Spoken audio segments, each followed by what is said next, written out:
persilakan kepada Opa Ari. Inilah kami Tuhan, kami ada pada hari ini sebagaimana kami ada. Kami tahu itu hanya karena kebaikan dan kemurahan Tuhan. Kami bersyukur untuk hari ini. Jika kami mau melayani Engkau, kami telah belajar. Itu bukan karena kekuatan dan kehebatan kami. Karena anugerah Tuhan yang besar dalam hidup kami.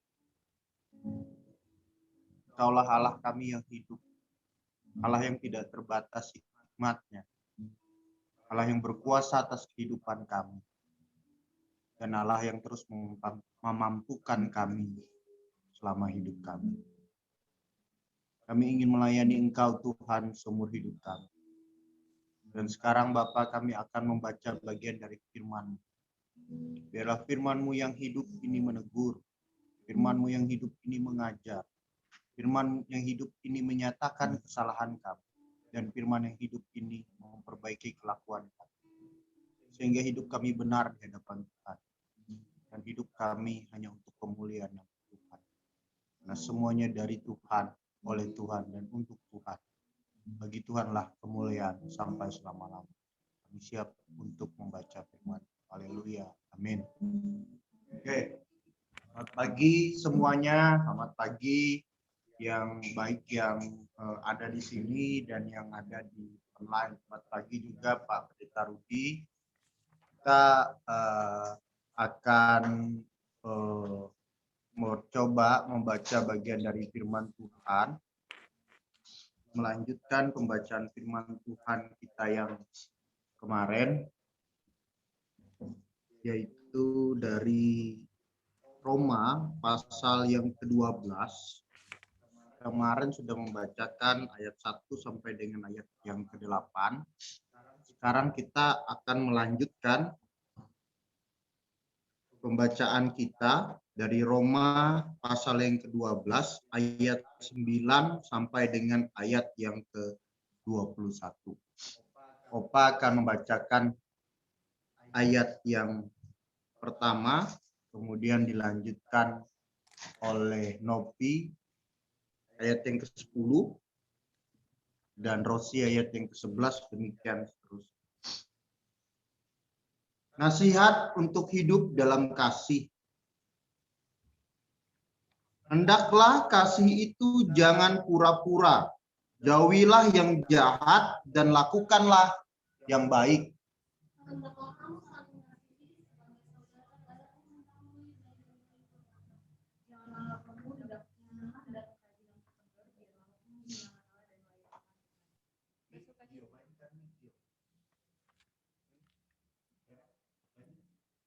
Bersukacitalah dalam pengharapan, sabarlah dalam kesesakan, dan bertekunlah dalam doa.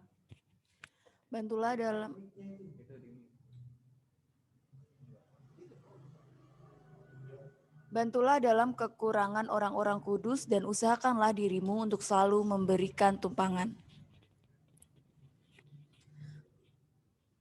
Berkatilah siapa yang menganiaya kamu, berkatilah dan jangan mengutuk. Bersukacitalah dengan orang yang bersukacita dan menangislah dengan orang yang menangis. Hendaklah kamu sehati berpikir dalam hidupmu bersama. Janganlah kamu memikirkan perkara-perkara yang tinggi, tetapi arahkanlah dirimu kepada perkara-perkara yang sederhana.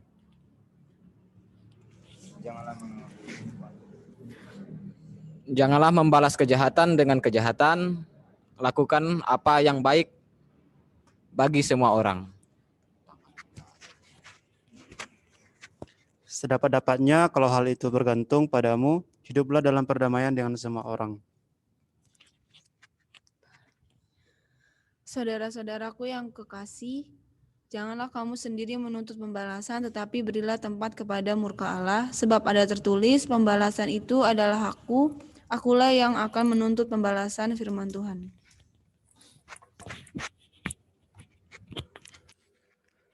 Tetapi seterusnya belapar, Berilah dia makan jika ia haus, berilah dia minum. Dengan berbuat demikian kamu menumpukan bara api di atas kepalanya. Janganlah kamu kalah terhadap kejahatan, tetapi kalahkanlah kejahatan dengan kebaikan. Ya, demikianlah kebenaran firman Tuhan. Ini adalah ayat di dalam Roma pasal yang ini adalah ayat di dalam Roma pasal yang ke-12 ini tentang bagaimana hidup kita di dalam kasih. Kenapa kita harus hidup di dalam kasih? Tentunya dari bacaan Roma 12 ayat 1 sampai 8 kita sudah tahu Tuhan itu minta kita untuk mempersembahkan tubuh kita sebagai persembahan yang sejati. Nalar pikiran kita harus berubah agar kita bisa membedakan mana yang baik dan mana yang tidak. Kalau kita sudah punya persembahan hidup kita kepada Tuhan dan kita tahu yang baik dan yang benar, maka selanjutnya kita harus hidup di dalam kasih. Tetapi apalagi yang membuat kita harus hidup di dalam kasih?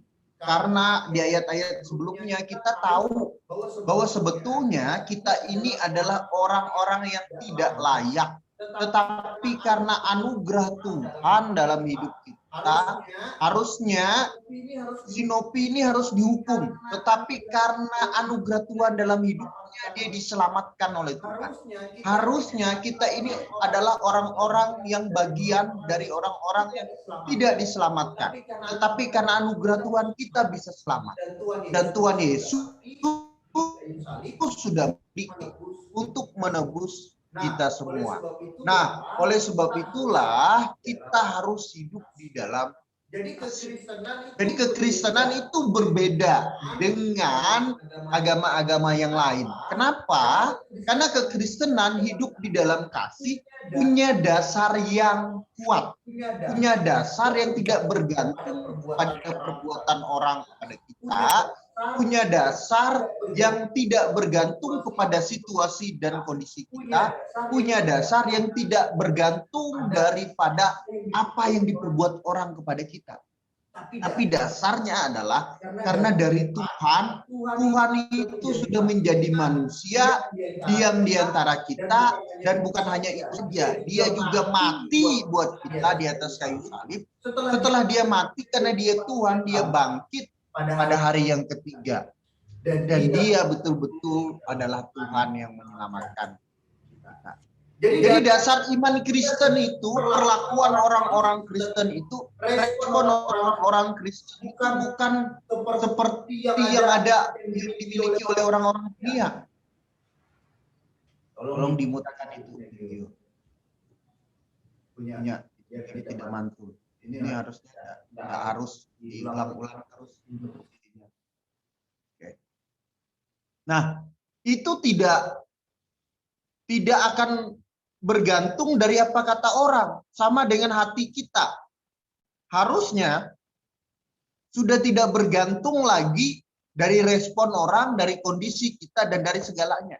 Orang dunia masih melakukan itu. Nah, kita sudah menjadi orang yang berbeda. Karena hidup kita sudah berubah. Kita sudah ditebus oleh darah Tuhan kita, Yesus Kristus. Nah, ini menjadi dasar kita hidup di dalam kasih. Makanya kita bisa berdamai dengan orang.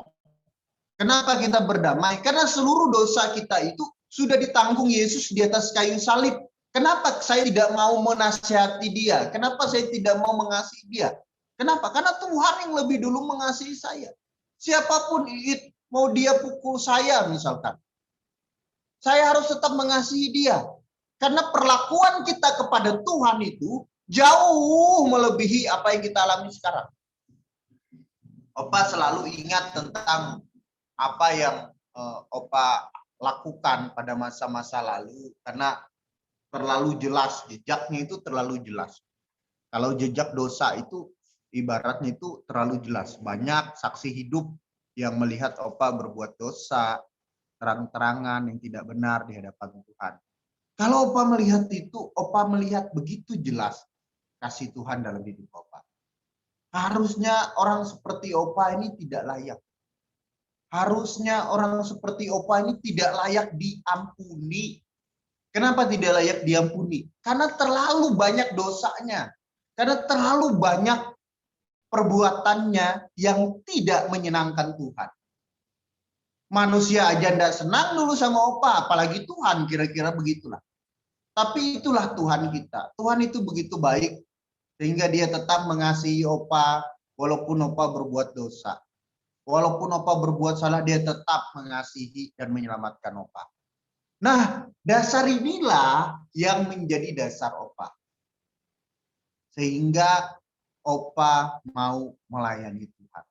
Jadi kalau Opa itu mengasihi si Iit, bukan karena perbuatan Iit. Tidak. Opa karena mengasihi Iit, karena Tuhan mengasihi Opa. Opa mau hidup Opa menjadi berkat buat kalian semua, bukan karena kekuatan Opa, bukan karena perbuatan baik kalian ke Opa, enggak. Tapi karena Tuhan yang mengasihi Opa. Opa mau pelayanan, bukan karena kalian sudah melayani Opa. Karena Tuhan sudah menyelamatkan dan melayani. Nah, ini perbedaan kita dari agama-agama yang lain. Kekristenan itu jelas buat Opa. Dasarnya adalah Tuhan. Bukan dasarnya perlakuan orang, respon orang, dan lain segala macam situasi dan kondisi. Dasarnya itu harus ada dalam Tuhan. Nah, inilah yang membuat kita itu dimampukan, mampu untuk hidup di dalam kasih. Bisa menerapkan ayat, janganlah kamu kalah terhadap kejahatan, tetapi kalahkanlah kejahatan itu dengan kebaikan. Kalahkan kejahatan dengan kebaikan. Maksudnya gimana? Kalau ada orang mukul kamu, kamu harus baik kepada dia. Beli pipi kiri, kasih pipi kanan. Begitu ya? Begitu. Kenapa bisa sanggup begitu? Karena Tuhan itu sudah mati buat kita. Apa sih arti pipi kiri dan pipi kanan? Nilainya itu enggak ada. Nah, inilah yang memampukan Stefanus ketika dia dirajam dengan batu. Dia berani ngomong dan berkata bahwa ampunilah mereka Tuhan, karena mereka tidak tahu apa yang mereka perbuat. Waduh, ini sesuatu yang luar biasa. Karena dia tahu bahwa hidupnya itu sudah dipenuhi dengan kasih karunia Tuhan. Dia tahu siapa yang dia percaya. Opa rindu kepada kalian semua, bukan hanya mendengar tentang Tuhan itu dari kata orang saja, tapi betul-betul mengalami Tuhan dalam kehidupan kalian. Opa mau Ucok yang di sana itu Ucok yang tahu betapa Tuhan itu mengasihi Ucok. Tuhan sangat mencintai Ucok. Bahkan Tuhan sudah mati di kayu salib untuk menebus Ucok. Jadi sekaranglah saatnya Ucok untuk hidup untuk Tuhan. Karena dosa Ucok itu sudah ditanggung oleh Tuhan.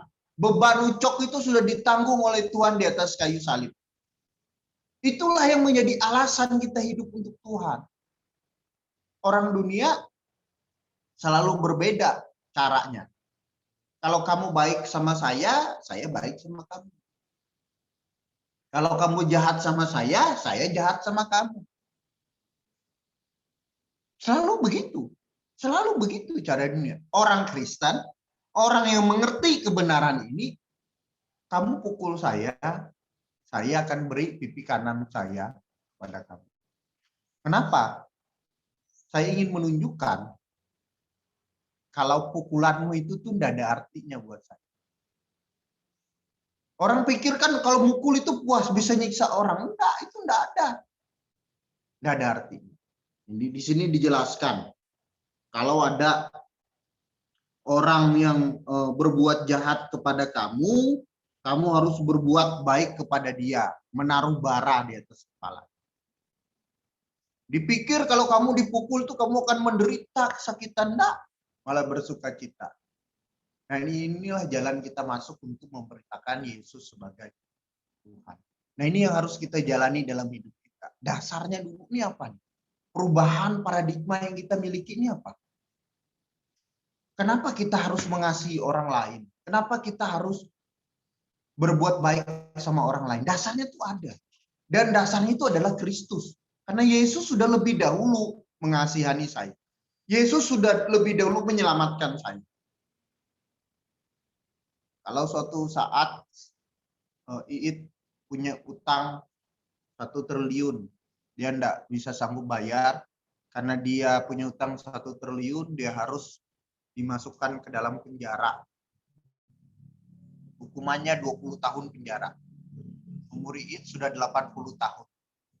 Jadi kalau 20 tahun di penjara, bisa saja dia mati di penjara. Tapi ada orang baik, Epson namanya, tiba-tiba, It, kita kan yang dulu sama-sama anak eksekutif. Iya, lihat saya ini, karena saya berhutang, saya harus masuk penjara. Oh ya sudahlah, berapa sih utangmu itu? 1 triliun, enggak pernah akan sanggup saya bayar, Epson. Ya sudahlah, saya akan membayar semua hutangmu yang kamu miliki. Dibebaskanlah si Iit.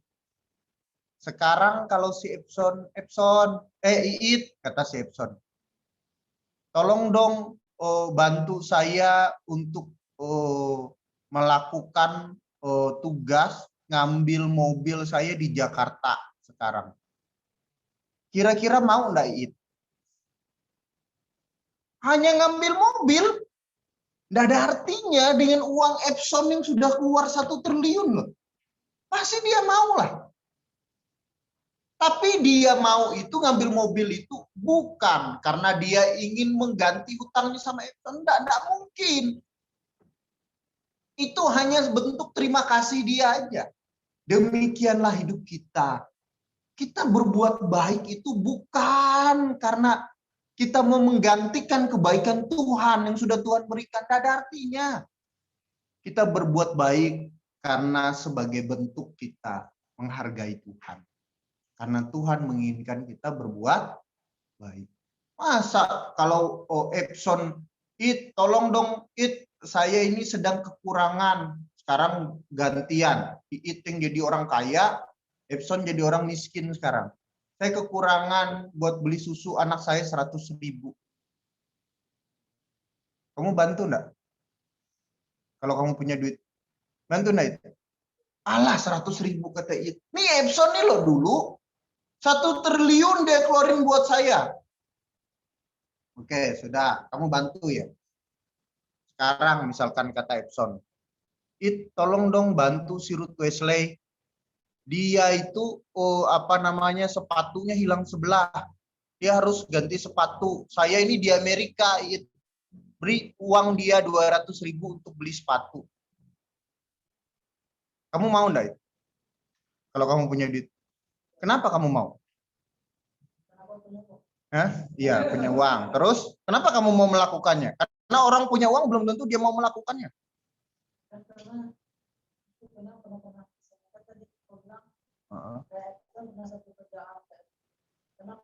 Sudah, Epson sudah pernah menolong kamu. Oke ya. Nah sekarang, kalau Tuhan suruh kamu, It, tolong kamu bantu Helen, kasihkan dia uang 500.000.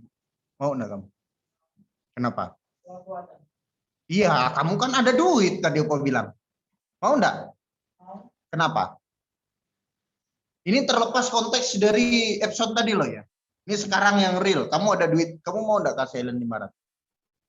Kenapa? Loh iya, kenapa?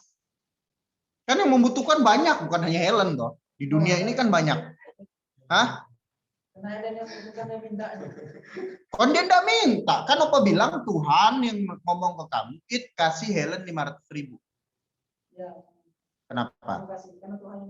Karena Tuhan yang minta. Kenapa kamu mau disuruh oleh Tuhan? Kamu mau enggak disuruh oleh si Yeremia? Jangan, orang Tuhan kok Yeremia. Kamu mau enggak kalau disuruh Yeremia?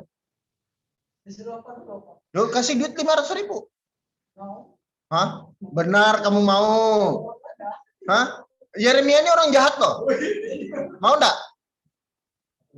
Atau enggak seorang jahat? Dia, kamu ini enggak pernah kenal dengan dia. Mau enggak? Kenapa? nggak kenal dia. Nggak ada hubungan. Sama dengan hidup kita. Kalau Tuhan suruh kamu lakukan ini, masa sih kamu nggak mau? Kecuali kamu itu nggak punya hubungan dengan Tuhan. Kenapa suruh-suruh saya melakukan kebaikan? Saya siapa sih kamu? Bahasanya, saya utang apa sih sama kamu? Nah, ini yang menjadi inti dari pelayanan kita. Inti dari semuanya ini adalah hubungan kita dengan Tuhan. Benarkah kita anak-anak Tuhan? Benarkah kita orang yang ditebus oleh Tuhan atas dosa kita? Kalau kamu adalah orang-orang yang ditebus oleh Tuhan, kamu adalah orang-orang yang diselamatkan oleh Tuhan, selayaknya lah kamu menjadi hamba Tuhan. Selayaknya lah seluruh hidupmu itu kamu serahkan sama Tuhan. Itulah komitmen Opa sama Tuhan. Kenapa? Karena Opa tahu betul betapa Opa itu orang yang berdosa. Orang yang berdosa, orang yang tidak mampu, orang yang jelek, orang yang bodoh. Opa sudah cerita kan? Dulu itu kalau kalian ketawa, ada sesuatu hal ketawa, Opa itu lambat ketawanya. Lambat ketawa yang gimana? Kalian ketawa, Opa lambat, kebungang. Baru Opa ketawa sendiri. Gitu. Kenapa? Otaknya sudah konslet. Kenapa? Narkoba. Separah itu. Jadi tangannya kalau megang gelas begini, dulu getar nih. Itu parahnya. Loh, kalau buat dosa aja saya giat, kenapa saya melayani Tuhan tidak lebih giat lagi? Tidak ada alasan buat saya tidak lebih giat. Oleh sebab itulah Opa mau datang sini jam 8. Capek banget badan kemarin. Habis jalan-jalan gitu ya. Capek, tapi Opa tetap harus datang. Kenapa? Karena Opa mau melayani Tuhan. Bukan melayani Nopi. Caranya melayani Nopi ya. Tapi bukan kepada Nopi, kepada Tuhan. Opa mau melakukan kehendak Tuhan. Kalau Opa mau melakukan semuanya ini untuk Nopi, Opa kecewa nanti. Nopi kan bentar lagi pergi. Tinggal nunggu waktunya aja. Berapa tahun lagi dia akan pergi. Kenapa Nopi kamu meninggalkan Opa? Kayak gitu. Kecewa nanti. Opa mau melayani Tuhan.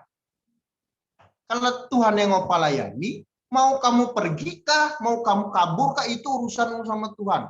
Tugas saya adalah melayani Tuhan. Nah, prinsip ini yang Opa mau tanamkan kepada kalian. Nilai-nilai inilah yang Opa mau tanamkan kepada kalian.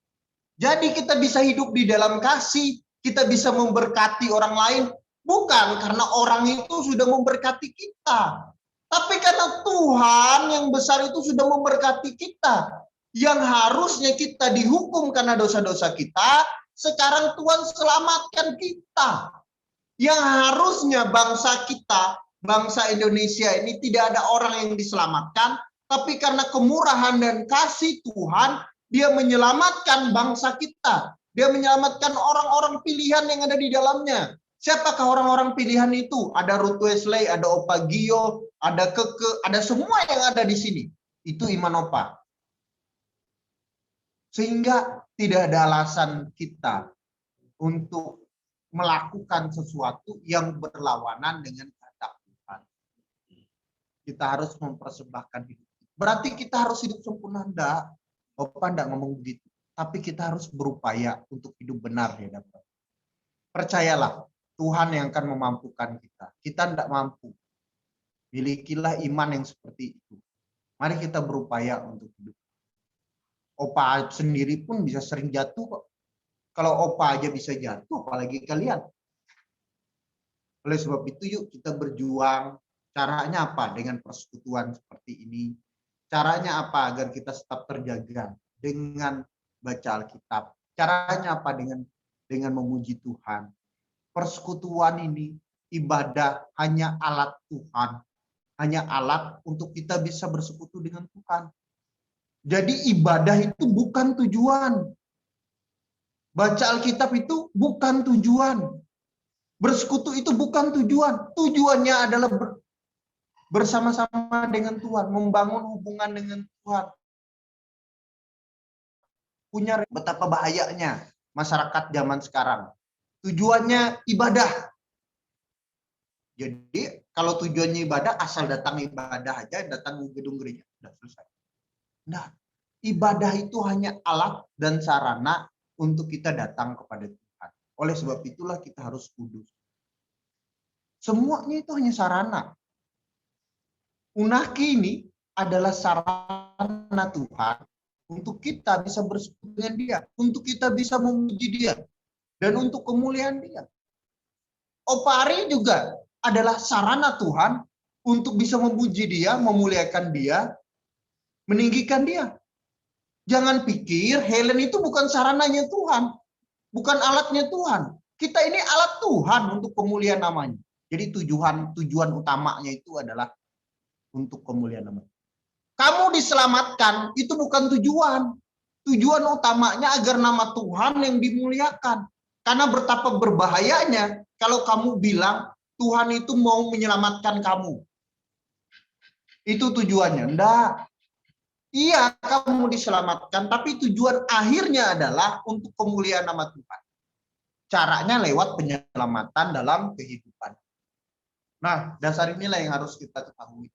Makanya kalau kamu merasa kamu itu di dalam lingkungan memuji Tuhan, ada persekutuan, ada ibadah, ada hati yang datang kepada Tuhan, bersyukurlah.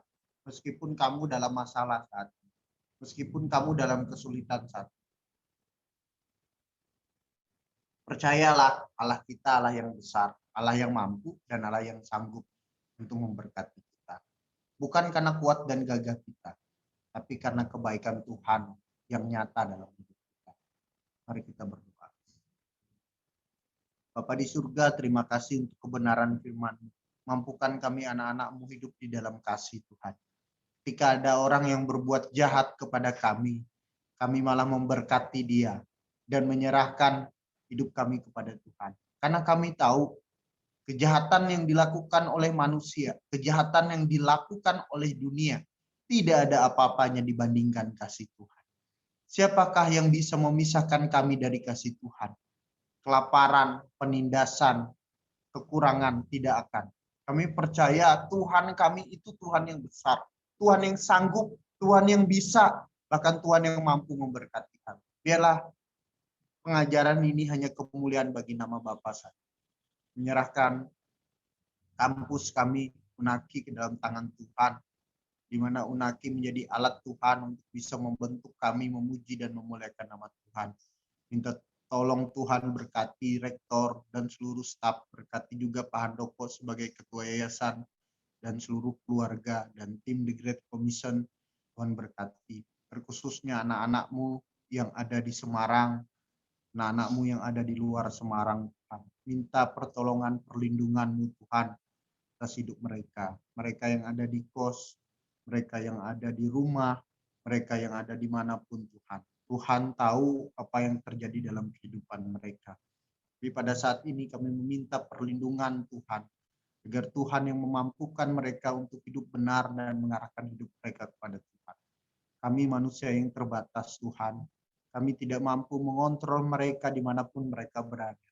Tapi kami percaya Tuhan kami Tuhan yang dahsyat dan luar biasa.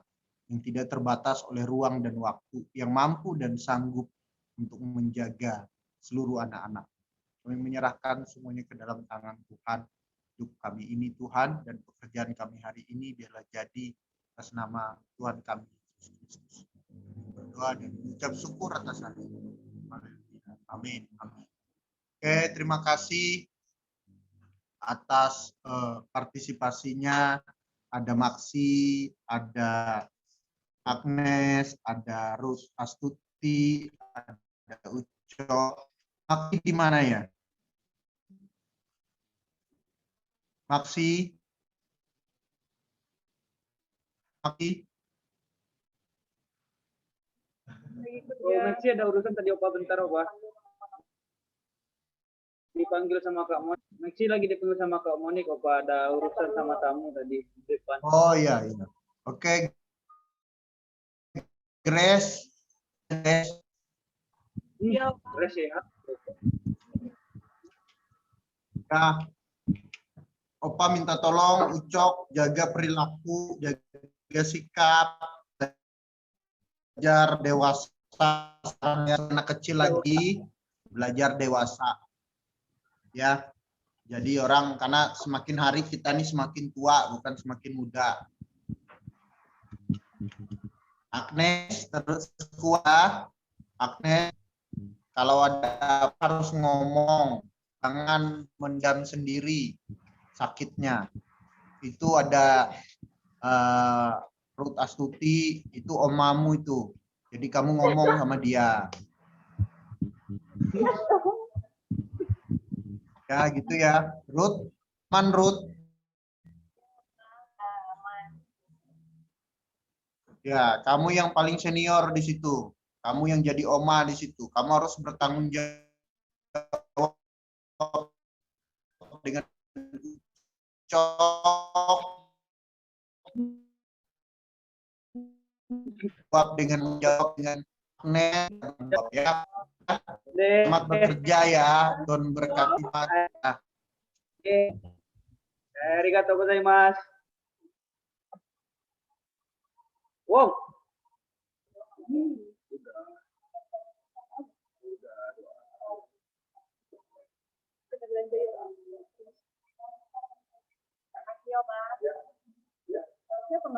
Oh iya.